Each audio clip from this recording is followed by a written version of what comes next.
Assalamualaikum warahmatullahi wabarakatuh.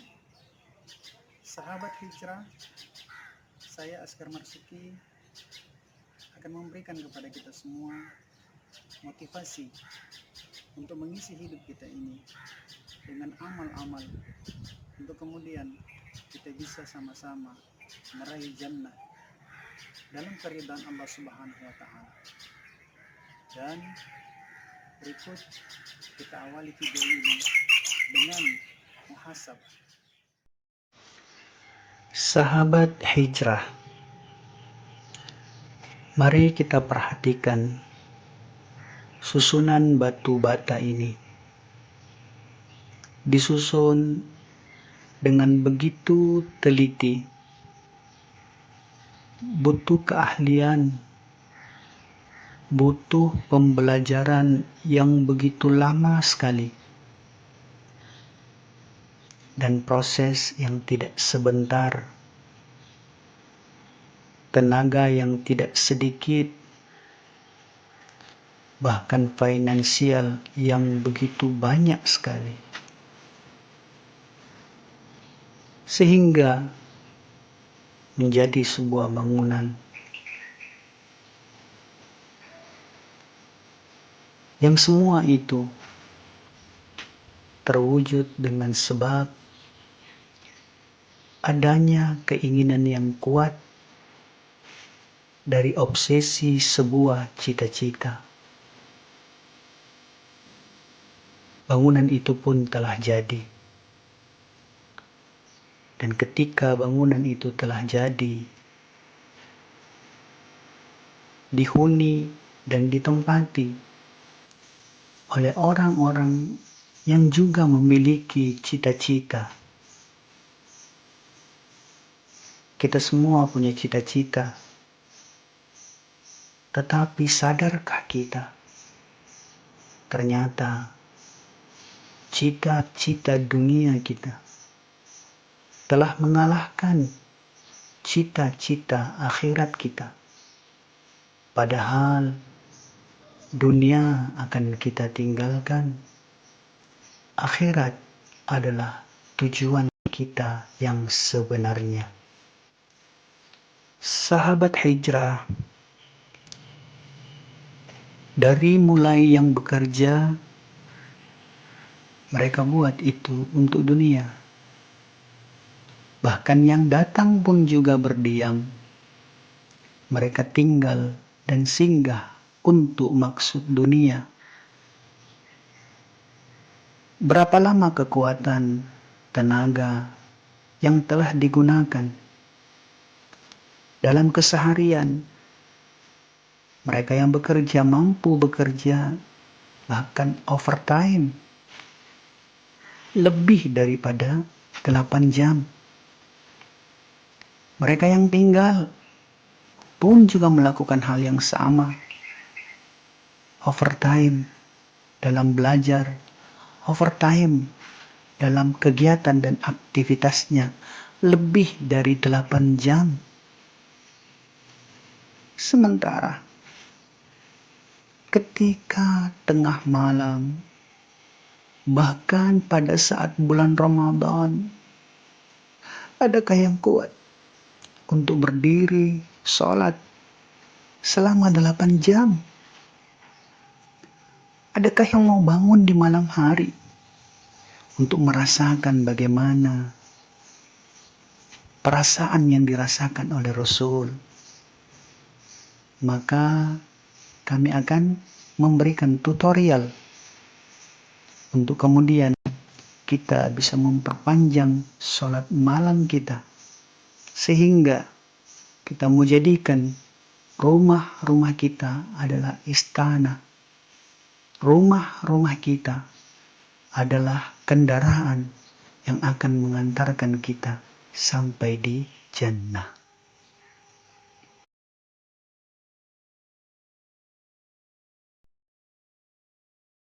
Jangan biarkan waktu kita terbuang percuma.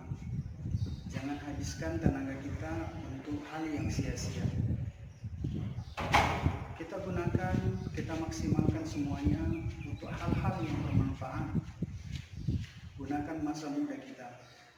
Jangan habiskan tenaga kita hanya untuk bermain bola, hanya untuk olahraga. Sementara kita mampu melakukan aktivitas itu 3 jam untuk tarawih, untuk sholat, untuk qiyamul lail, kita hanya kuat untuk beberapa menit saja. Untuk berlama-lama dalam qiyamul lail, dalam tahajud, dalam sholat kita, tidak mesti kita menjadi hafidh dulu. Kita boleh memilih Al-Quran, memilih mushaf yang lebih pantas untuk kita, yang sesuai dengan keadaan kita. Kalau untuk orang awam, maka kita pilih Al-Quran Diponegoro, karena untuk Al-Quran Beirut ini adalah untuk orang-orang yang mereka sudah pernah belajar. Tutorial yang akan kami sampaikan adalah bagaimana memegang mushaf ketika kita sedang sholat. Ya. Pertama, kita harus menentukan ayat yang akan kita baca, dan Masya Allah, kalau ini kita bisa amalkan, dalam satu malam kita akan bisa dapatkan minimal 1 juz. Itu sudah sangat minim sekali. 20 rakaat. 1 rakaat itu 1 pojok. Maka rakaat kedua, pojok yang kedua. Masya Allah. Insya Allah dalam 1 bulan kita khatam Al-Quran. Begitupun juga dalam qiyamul lail kita. Hari ini kita yang tidak memotivasi diri kita, maka Masya Allah, kalau itu bisa kita buat, alangkah indahnya. Cita-cita akhirat kita ternyata jauh lebih tinggi, atau minimal harus berbanding lurus cita-cita dunia dengan cita-cita akhirat. Kita kuat dalam cita-cita dunia, tapi ternyata sangat minim sekali semangat kita, jazbah kita untuk meraih akhirat. Langkah berikutnya, kita memilih tempat di rumah kita. Juga kepada ibu-ibu, ya, kepada saudara kita, jadikan rumah kita sebagai baiti jannati, hidupkan amal-amal di situ, nampakkan daripada cahaya-cahaya nur kalamullah di rumah-rumah kita. Maka kita memilih tempat yang mana kita bisa istiqomah di situ nantinya. Selepas Ramadan kita juga tetap akan qiyamul lail di situ. Atau ada semacam meja yang kita buat. Intinya posisi meja yang nanti kita akan letakkan Al-Quran itu harus lebih tinggi daripada pusar kita. Masya Allah. Kami mengingat pesan yang mulia Kiai Haji Uzairan At-Taifuri almarhum rahimahullah. Beliau menjelaskan, jaga adab kepada Al-Quran.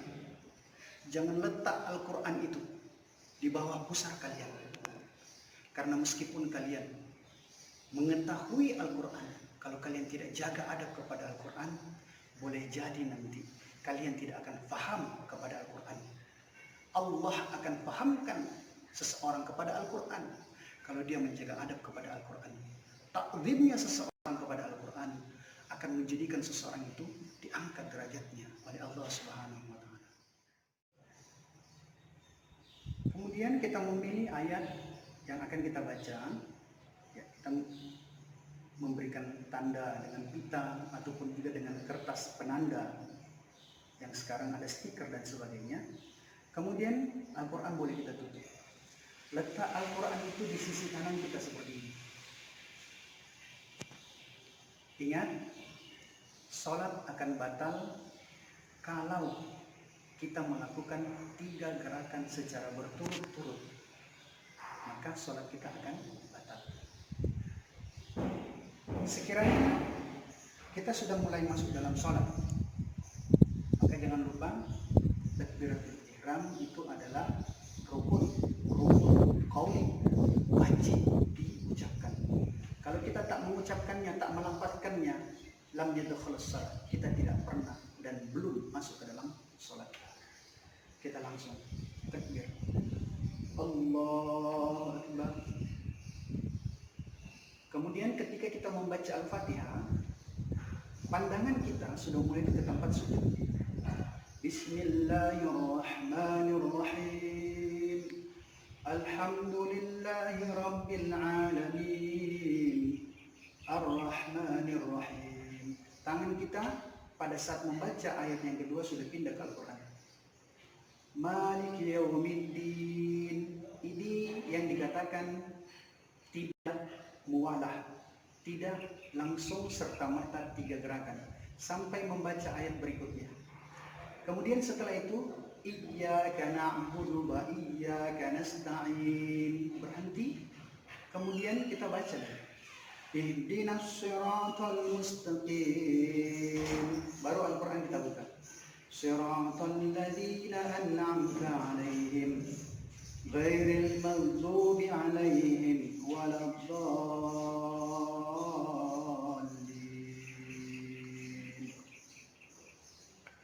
Bismillahirrahmanirrahim. Ar-Rahman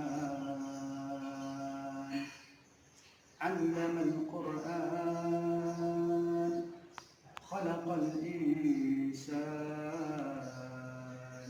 sampai di pojok ataupun di ayat mana yang kita inginkan. Kemudian setelah itu Al-Quran kita tutup dan jangan langsung kita bergerak sebelum kita memindahkannya. Kemudian kita tahan.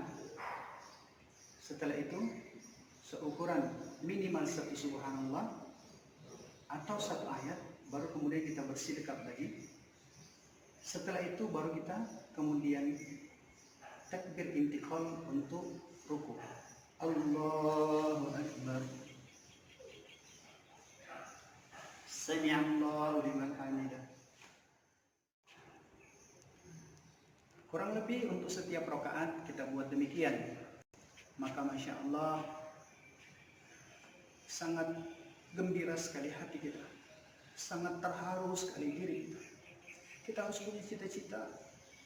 Kita rela menginvestasikan, mengeluarkan sedemikian banyak harta, sedemikian banyak tenaga hanya untuk menjadi seorang sarjana. Padahal ketika kita meninggal dunia, itu akan hilang. Tapi Al-Quran, bacaan Al-Quran kita, bacaan Al-Quran di dalam sholat itu jauh lebih baik daripada bacaan Al-Quran di luar sholat.